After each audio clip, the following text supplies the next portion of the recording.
Here's how to enable or disable IPv6 in Windows 10 or 11. So some services and games might need IPv6 enabled, or you might have other reasons to enable or disable it. We'll guide you through the process step by step. Whether you're using Wi-Fi or Ethernet, search for and open the control panel.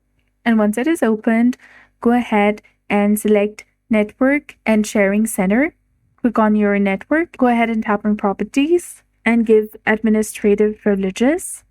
And in the new pop-up window, scroll down and find Internet Protocol version 6 TCP IPv6.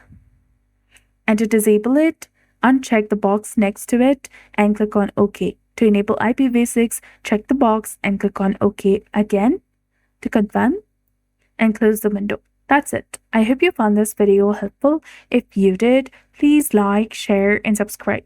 Thanks for watching. We'll see you again in the next one.